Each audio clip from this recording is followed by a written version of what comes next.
Resurrection Sunday, Easter Sunday, what a day.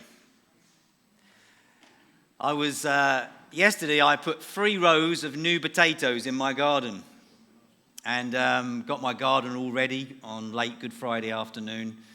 And then yesterday morning and during the day I put 3 rows of new potatoes in. It just struck me as I was doing it that as I put these small potatoes into the ground, is this okay? As I put these potatoes into the ground about 5-6 inches in, just all of a sudden just realized how dark it was for that little potato. Sentimental in my old age. Put that little potato in the ground, I thought, poor little thing. It's dark down there. Give it a few weeks, and out of the darkness, something will emerge through the ground. Life will come. Every seed starts in a place of darkness, and then it grows and life comes. Every baby that is in the womb spends 9 months in darkness, and then life comes. And as much as I love Easter Sunday, I'm so grateful to God that he saw it through from Good Friday today. That in a place of darkness of Good Friday through Saturday, God saw it through for us. And today the tomb is empty and Jesus is alive. Praise God. Hallelujah. Amen. Amazing. And I don't know where you're at on that journey of that concept, Jesus is alive. You may have been a Christian for many years here today. You may be a relatively new Christian. You may have a faith that is vibrant and full on and exciting, or you may have a faith in Jesus that at this moment in time is a bit indifferent. Or you may be here today because it's just Easter Sunday, or you've been invited by a friend or a relative, and you've never experienced that Jesus is alive for you. And so I want to share this morning why I believe with all of my heart that to follow Jesus is the most important thing a man or a woman can do in their lives. Follow Jesus. I'm always reminded when I think of that little phrase, follow Jesus, I'm always reminded of November the 25th, 1978. For some of you here this morning, that is a long while ago. You're thinking, oh my goodness, that's like decades ago. You're right. Because I was 12 years old on I was 12 years old on May the 25th, 1978. That was my birthday. But on November the 25th, 1978, in Denmark Street, Brethren Hall, I got baptized over 44 years ago. Gosh. And baptism is something that we are going to witness in a little while. In a few minutes, we are going to see 5 people get baptized. They are going to publicly declare that their life has been given to Jesus, that Jesus is their Lord, and they've decided to follow Jesus. They're going to be saying to you and to me, I'm a follower of Christ. The word follow is an interesting word, isn't it? Because sometimes I think I'm my own person, I don't follow anyone. Well, actually, we all follow something. My favorite day of the week is Wednesday. Because on a Wednesday, Michelle and I look after our little granddaughter, Evie, who's 2.5 years old. And she has learnt to follow Grandpa. If I do something, she follows me. If I walk up the lounge in a funny way, she's behind me and she walks up the lounge in a funny way. If I run up the garden, she follows me and she runs up the garden. If Grandpa does something a little bit naughty, she follows me, and she does something a little bit naughty. Because we all follow something. Some of us follow Norwich. Some of us follow Ipswich. We follow on Facebook. Some of us follow none of those teams. We follow on Facebook. We follow on Instagram. We follow on Twitter. We get recommendations to follow. We follow the news. We follow trends and fashion. We follow a band. We follow a political party. We follow our heart. We follow our instincts. Today, coming here, we followed other cars. We followed people coming into the building because we are all followers. Every single one of us here today, we all follow something. And what we follow has an impact and an influence on our lives. About 2 years ago, I stopped doing Facebook. And the reason I stopped doing Facebook is because it got into my head in a wrong way. It wasn't good for me. So I've come off Facebook, and now when I want to dip onto it, I just use Michelle's Facebook to catch up with things that are around. The thing is, Michelle has no friends on Facebook. Well, she's got 3. It's not because she's not got friends. She just doesn't want friends on Facebook. So sometimes I have a look on this community notice board. I have a love-hate relationship with this community notice board because sometimes it's brilliant for finding out things and other times it drives you mad. So I've ditched Facebook, but over recent months I've got into Twitter. And I know, exactly. And I've begun to follow certain people on Twitter, and I've just had to unfollow a whole load of people on Twitter. And the reason I've had to do it is because it's got into my head again. Some political people, some people with strong opinions, and I've started to get agitated and a bit annoyed with some of the things that they're saying. And I've commented a few times, and I'm thinking, just remove that comment, Graham. It's just not healthy. Because we all follow something. And what we follow has a huge influence on our lives. Jesus walked down a beach one day, and he said to 2 fishermen, and then to another 2 fishermen, "Follow me." He walked into a tax collector's booth to a guy called Matthew, and he said to him, "Follow me." A little bit later on in one of the Gospels, when he was talking to Peter, he talked and he said those words to Peter again, "Follow me." And in all of those occasions, these guys literally left what they were doing. They left their livelihoods. They left their jobs. In other words, they gave up everything that they had and they followed Jesus. We cannot ignore this statement. It doesn't matter what part of life or what cycle or season of life you're in right now. You cannot ignore those 2 words that are up on that screen. You either will choose to follow Jesus or you won't. But you cannot ignore it. And I want to say to us this morning that if you choose to follow Jesus, life won't be easy every day of your life. Following Jesus, there is a cost to it. Following Jesus demands everything. Following Jesus is not easy. But to not follow Jesus is even worse. Because if you don't follow Jesus, you'll never experience fullness of life. You might think you've got a good life today, but if you don't follow Jesus, you will never, ever, ever experience fullness of life. Now, you might be sitting there thinking, that's a bit hard-hitting, Graham.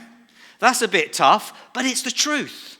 Because the only way we can experience the fullness of life is to follow Jesus. The resurrection of Jesus changes everything. The resurrection of Jesus is something that we cannot ignore. We have to respond to it. If Jesus didn't come back to life, Christianity is futile. Baptism is at best a bath, and the church is pointless. But if he did come back to life, we cannot ignore it. We either dismiss it as a lie, or we choose to live our lives without Jesus, or we fully embrace the resurrection of Jesus today.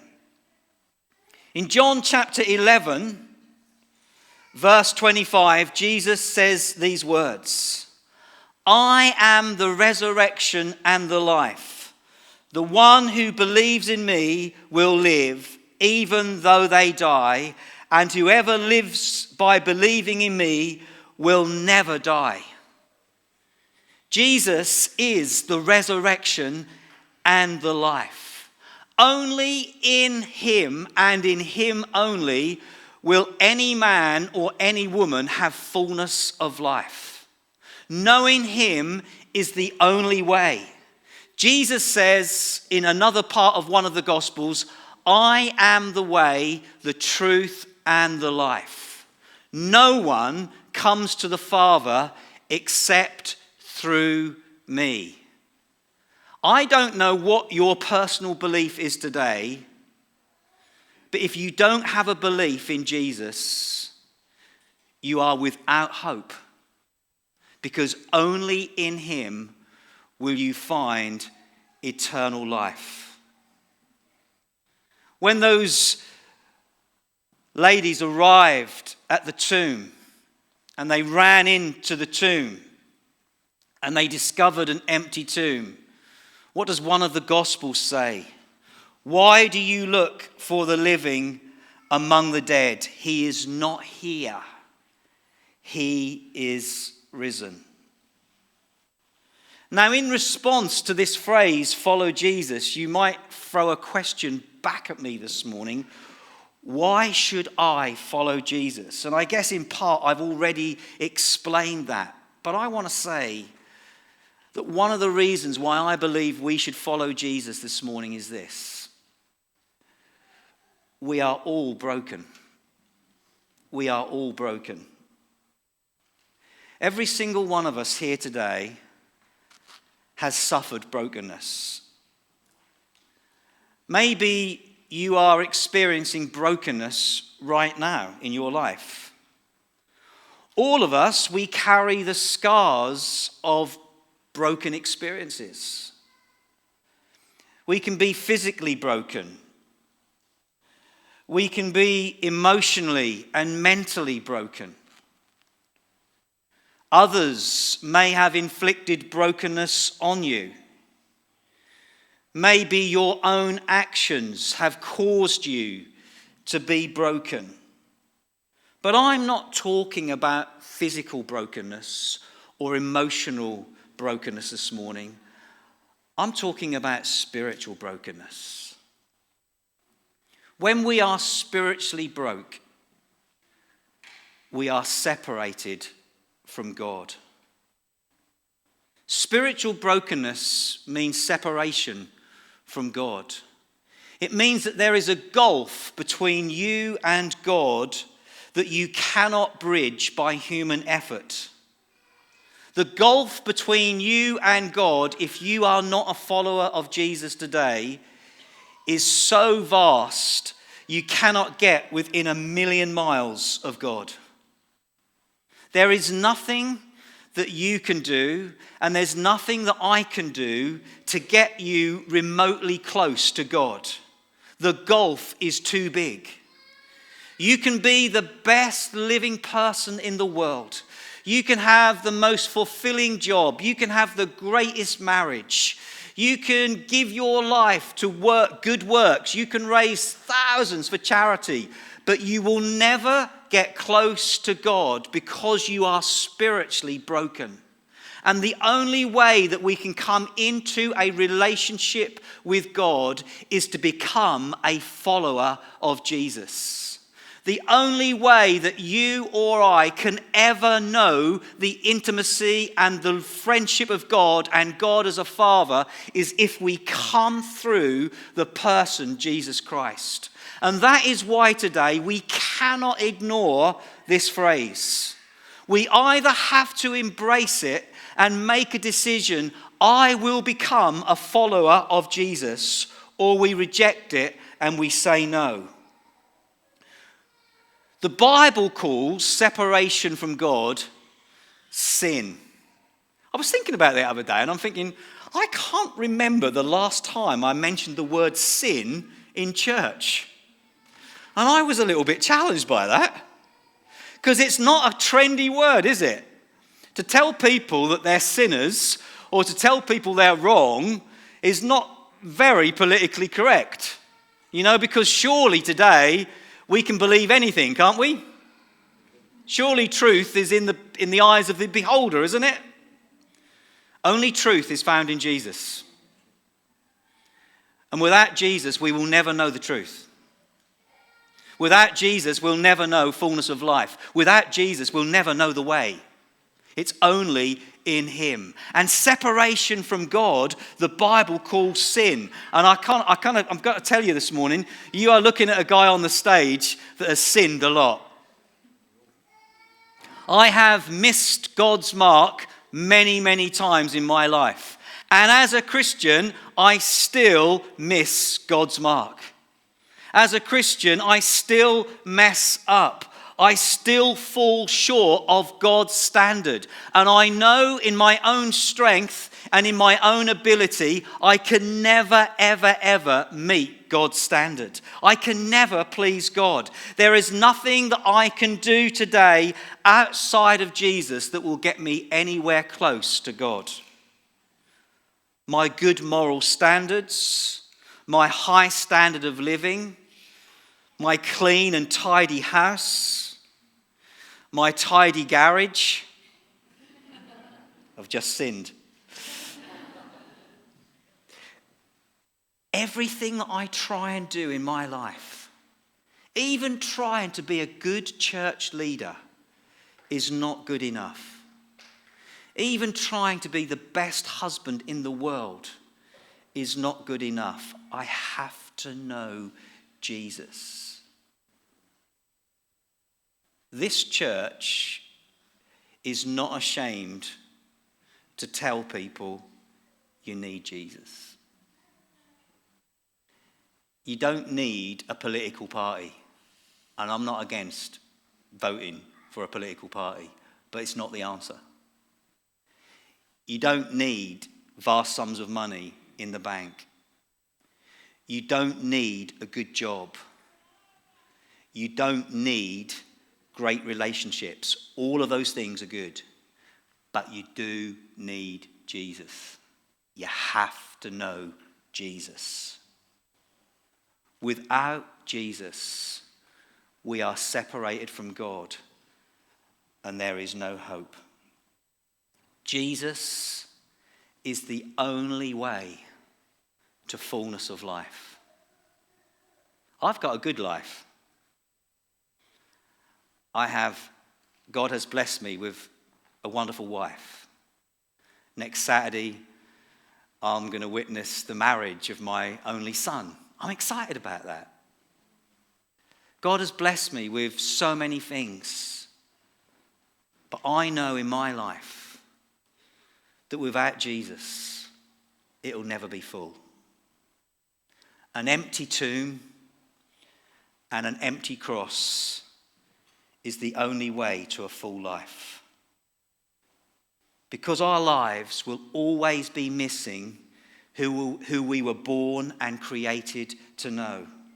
It's impossible for any human being to have that fullness without Jesus. Today, on Easter Sunday, Jesus changed his status from dead to alive. Do you know what he wants to do? He wants to change his relationship status as well. In a relationship with you.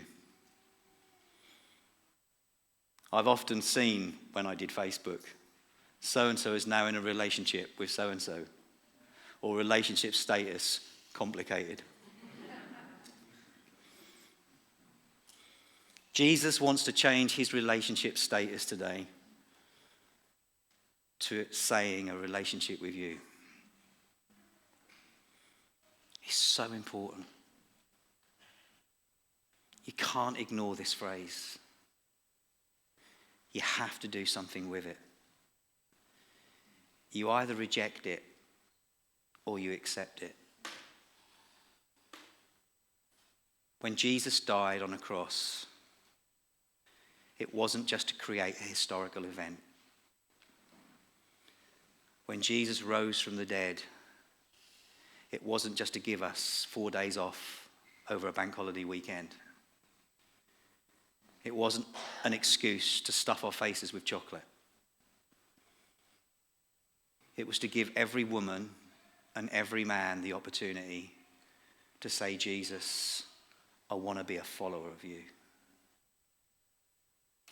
Please, please don't go through life without Jesus. Don't stick your backside on a seat in a church 3 times a year and think that's enough. It's not enough. Because we sang a song this morning, which I didn't know we were going to sing. In fact, a pretty old song, which I used to sing when I was a teenager, but great words. And it said these words, He is Lord, He is Lord. He is risen from the dead, and He is Lord. Every tongue confess, every knee shall bow that Jesus Christ is Lord. Can I say in closing, before we baptize 5 people this morning, one day you will have to confess Jesus as Lord, and one day you will bow the knee to Him. You won't have a choice. When your life comes to an end, or when Jesus comes back and this life on earth is all wrapped up, every person that has ever lived, every wealthy celebrity, every talented sports star, every politician, every person that has ever lived in history will confess Jesus as Lord and will bow their knee to Him. What Jesus wants you to do today is this. Do it this side of heaven. Do it before you die. Willingly say, Jesus, I confess you as my Lord. I bow my knee and I make my decision to follow you. To follow you. I'm so glad I did that.